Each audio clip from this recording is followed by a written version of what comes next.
মধ্যপ্রাচ্যে যত বাংলাদেশি প্রবাসী কাজ করেন তার একটি বড় অংশই সাধারণত কাজ করে থাকেন সৌদি আরব, কাতার কিংবা সংযুক্ত আরব আমিরাত।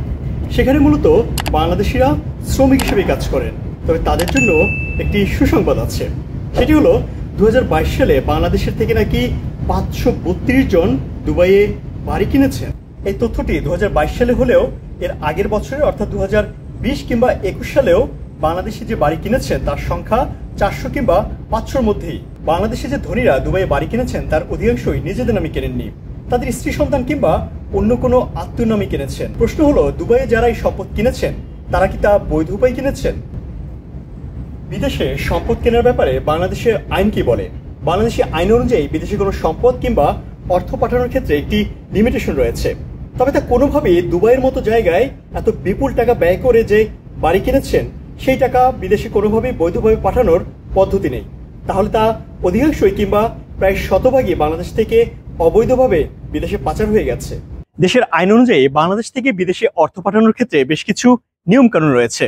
যেসব খাতে বাংলাদেশ থেকে অর্থ দেশের বাইরে বৈধ উপায়ে পাঠানো যাবে তার মধ্যে উল্লেখযোগ্য রয়েছে শিক্ষা, চিকিৎসা, আমদানি রপ্তানি এবং বিদেশি বিনিয়োগ। তবে বিদেশি বিনিয়োগের ক্ষেত্রে রয়েছে বেশ কিছু নিয়ম কানুন। তবে এর মধ্যে কোনোভাবেই দেশের বাইরে সম্পদ কেনার জন্য বাংলাদেশ থেকে অর্থ পাঠানোর আইনি কোনো ভিত্তি নেই।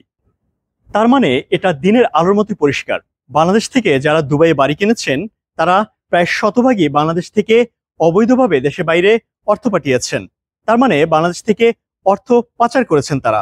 তাহলে প্রশ্ন হলো, এত বিপুল সংখ্যক লোক যদি দেশের বাইরে অর্থ পাচার করে তাহলে বাংলাদেশে যারা রেগুলেটরি কমিশন রয়েছে তারা কি করছে?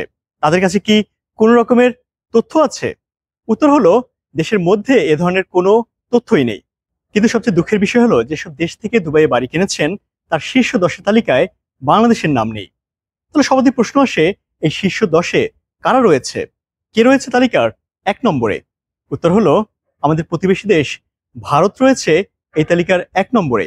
এর পরের অবস্থানগুলোতে রয়েছে সিরিয়া, ইরান, ইরাক, ইয়েমেন, এমনকি ইউরোপের অনেক দেশও। এখন প্রশ্ন হলো, দুবাই যারা বাড়ি কিনেছেন তার শীর্ষ 10-এ কেন বাংলাদেশের নাম নেই? এর উত্তর হলো, বাংলাদেশ থেকে যেসব ধনীরা দুবাইয়ে বাড়ি কিনেছেন তার অধিকাংশই তো অবৈধ উপায়ে কিনেছেন এবং তার প্রায় শতভাগই তারা নিজেদের নামে কেনেননি। তারা তাদের স্ত্রী, সন্তান কিংবা অন্য আত্মীয়দের নামে কিনেছেন। এবং এখানে একটি মজার বিষয় রয়েছে, তাদের অধিকাংশ ক্ষেত্রেই দেখা যায় তাদের স্ত্রী সন্তানরা বাংলাদেশের নাগরিক নন।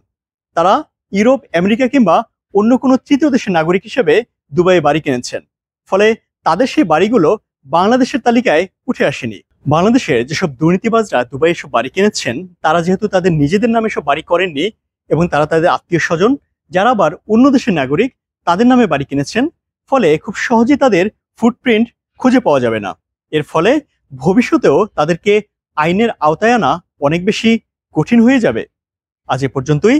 ভিডিওটি ভালো লাগলে লাইক, কমেন্ট আর সাবস্ক্রাইব করতে একদমই কার্পণ্য করবেন না। ভালো থাকুন সব সময়।